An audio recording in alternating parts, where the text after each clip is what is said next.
Shalom, salam satu tubuh Kristus, saudaraku terkasih dalam Tuhan. Salam Indonesia yang semakin diberkati oleh Tuhan Yesus. Bagaimana kabar saudaraku terkasih sebangsa dan setanah Indonesia saat ini dimanapun berada?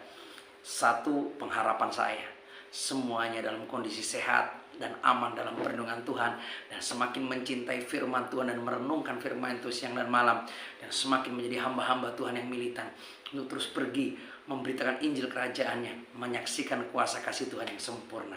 Haleluya. Saudaraku terkasih dalam Tuhan, setelah 6 hari melaksanakan tugas pelayanan misi di Sumatera Utara bersama tim, akhirnya saya dengan istri meninggalkan Sumatera Utara dan pagi hari ini baru sampai di kota Dumai.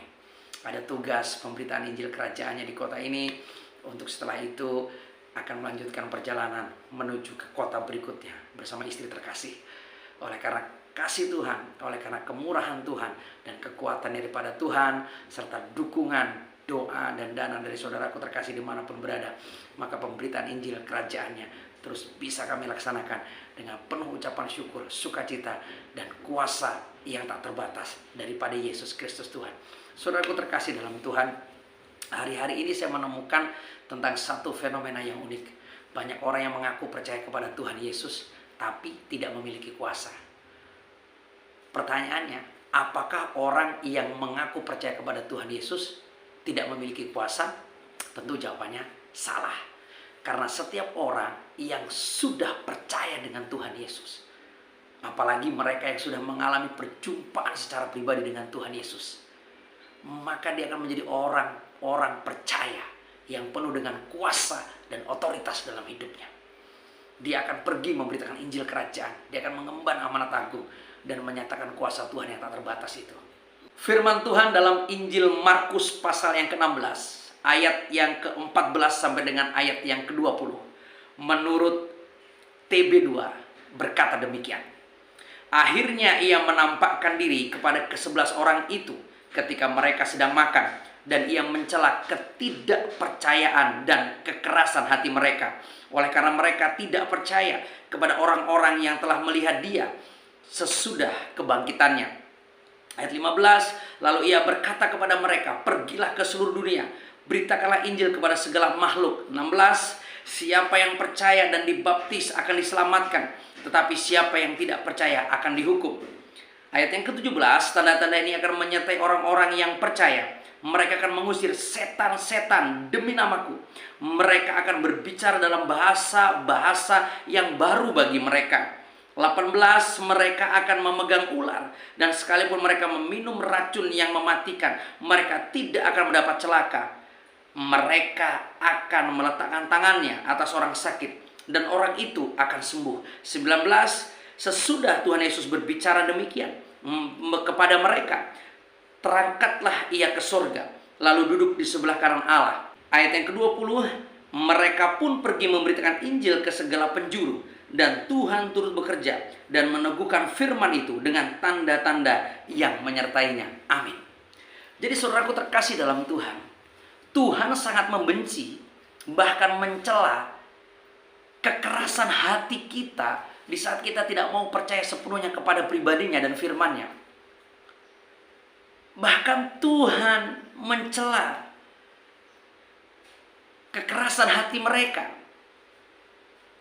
yang terus menolak kebenaran, keselamatan, kuasa yang daripada Tuhan, yang Tuhan sendiri mau nyatakan kepada setiap orang yang mengaku percaya itu. Jadi saudaraku terkasih dalam Tuhan, mari kita refleksikan diri kita. Apakah benar kita sudah percaya kepada Yesus? Apakah benar ada bukti-bukti atau ciri-ciri sebagai orang yang percaya itu? Karena ada 4 hal atau 4 ciri minimal yang dinyatakan di dalam kitab Markus pasal yang ke-16 ini, yang tertulis di dalam ayat yang ke-17 dan 18 sebagai tanda-tanda orang yang percaya kepada Yesus Kristus Tuhan. Yang pertama, tanda-tanda yang akan menyertai orang yang percaya, yaitu mereka akan mengusir setan-setan demi nama Yesus itu. Yang kedua, mereka akan berbicara dalam bahasa-bahasa yang baru. Karunia bahasa roh akan ada dalam diri orang itu. Dan yang ketiga, mereka akan memegang ular dan minum racun maut tapi tidak menjadi binasa. Dan yang keempat, mereka akan menopangkan tangan terhadap orang sakit menjadi sembuh. Jadi saudaraku terkasih dalam Tuhan, dari keempat ciri orang-orang yang percaya kepada Tuhan Yesus ini, yang manakah yang sudah ada pada diri Anda? Saya bersyukur oleh karena kasih karunia Tuhan, oleh karena kuasa Tuhan, dan karena iman percaya yang begitu bergelora dalam diri saya, yang menggebu-gebu. Minimal dari semua tanda ini saya pernah mengalaminya. Hingga hari ini saya terus mengusir setan demi nama Yesus. Di bagian akhir video ini saya akan tayangkan satu video, bagaimana untuk yang kesekian kalinya, untuk yang kesekian banyak kalinya, oleh karena kasih dan kuasa daripada Tuhan, saya bisa mengusir segala jenis dan bentuk setan, bahkan menghancurkan segala kuasa santet, guna-guna, dan tipu daya iblis itu. Dan berbahasa baru, saya punya karunia berbahasa itu. Dan di saat saya disantet, saya tidak menjadi binasa, dan saya tetap hidup, dan santet itu dikalahkan. Dan yang berikutnya, saudaraku terkasih dalam Tuhan, oleh karena kasih Tuhan, saya sering sekali menopangkan tangan atas orang sakit menjadi sembuh. Dengan satu hal yang paling fenomenal, ada jemaat saya yang di kota Batam, jemaat yang saya layani, HIV, hepatitis B, sembuh total. Orangnya ada hingga hari ini, bisa menjadi saksi hidup. Karena dia terus bersaksi kepada banyak orang bahwa Yesus cinciaho, Bu Yesus baik, Tuhan Yesus baik. Tidak ada Tuhan Yesus, tidak ada berkat, tidak ada keuntungan. Jadi saudaraku terkasih dalam Tuhan, jika kita mengaku percaya kepada Yesus, tapi kita masih mengeraskan hati kita, itu namanya kita belum percaya. Percaya itu utuh, percaya itu menyeluruh, dan tanda-tanda ini akan menyertai kita sebagai karunia yang Tuhan berikan kepada kita. Dan terakhir dari sikap dan sifat seseorang yang sudah percaya kepada Yesus Kristus Tuhan, bukan hanya memiliki 4 tanda yang adalah karunia yang disertai kuasa untuk menyatakan kebesaran Tuhan itu. Yang berikutnya, saudara dan saya akan pergi memberitakan Injil kerajaan itu. Dan kita akan terus menyatakan nama Yesus sebagai satu-satunya Tuhan dan Juru Selamat. Dan kita akan terus pergi memberitakan Injil sampai ke seluruh penjuru dunia. Dan Tuhan pasti turut bekerja dalam setiap keberangkatan kita, kepergian kita memberitakan Injil. Dan Tuhan yang meneguhkan kuasa firman itu dengan tanda-tanda yang menyertainya. Haleluya. Karena saudaraku terkasih dalam Tuhan, kerajaan Allah itu bukan berbicara tentang perkataan, tapi kerajaan Allah itu berbicara tentang kuasa.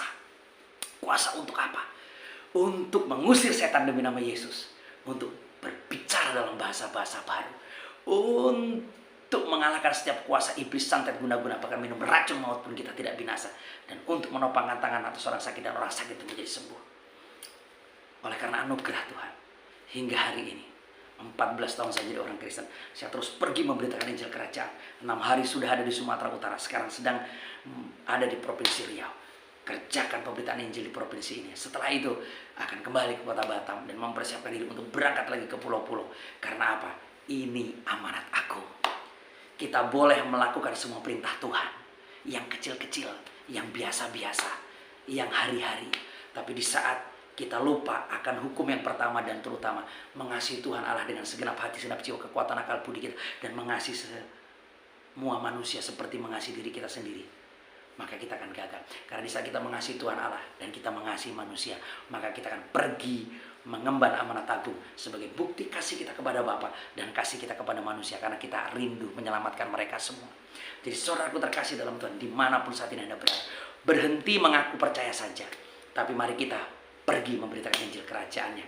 Maka Dia Tuhan yang berjanji menyertai kita dengan kuasa dan meneguhkannya dengan tanda heran dan mukjizat di setiap perjalanan kita. Jangan takut dan jangan gentar. Mari kita belajar seperti Rasul Petrus yang rela mati demi memberitakan Injil. Mari kita belajar dari Rasul Paulus yang sampai dengan kehidupannya berakhir terus memuliakan Tuhan, dan dia pun berkata, bagiku hidup adalah Kristus, mati adalah keuntungan. Dan mari belajar dari setiap orang-orang hebat dan belajar. Saya belajar dari diri saya, bagaimana hingga hari ini saya terus mengejar Tuhan. Saya terus pergi memberitakan Injil, karena kematian adalah keindahan Dan saya mempersiapkan diri saya untuk menjadi seorang martir jika Tuhan berkenan. Salam kemenangan, salam satu tubuh Kristus. Tuhan Yesus berkati setiap kita semua. Shalom. Keluar! Keluar! Keluar! Dalam apa saat keluar!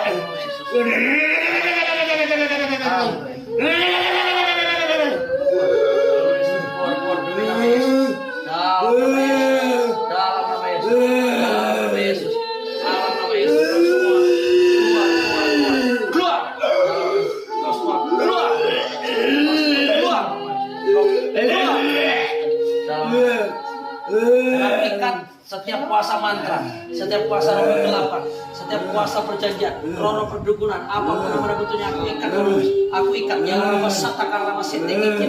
Aku ikat dan aku cabut. Aku ikat mata-mata roh perdukunan. Aku cabut. Aku ikat semua. Aku ikat. Aku batalkan dan aku cabut. Semua yang aku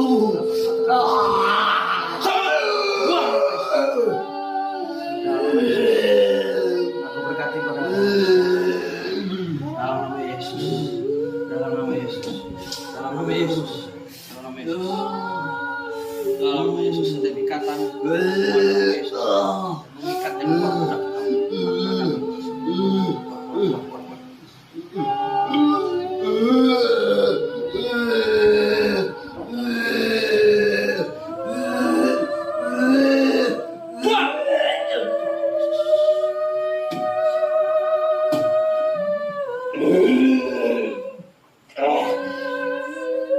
apa yang aku ikat di dunia terikat di surga, dan lepas di dunia terlepas juga, dan kau semuanya keluar, lepas.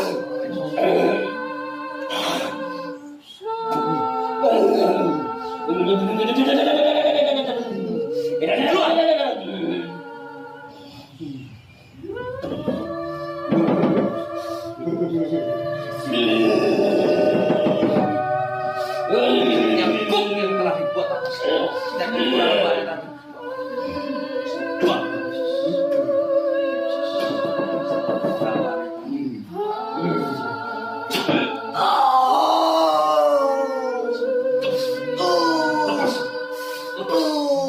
Lepas perabanya semua diaturkan, dilepaskan, lepas. Aku berkati kau dengan damai sejahtera yang daripada Allah di dalam nama Tuhan Yesus. Kau akan mencintai firman sehingga tipu daya tidak ada lagi padamu, dan kau akan menang. Dalam berkat nama Tuhan Yesus diberkati engkau. Dalam nama Tuhan Yesus disembuhkan engkau, dipulihkan engkau, sehingga segala sisa-sisa yang ada yang sudah tertanam sekian lama itu semua akan dihancurkan oleh kuasa firman. Dalam berkat nama Tuhan Yesus Matrai, diberkati engkau kompar manu. Dalam berkat nama Allah Bapa Putra dan Kudus. Haleluya. Sama-sama kita katakan. Amin.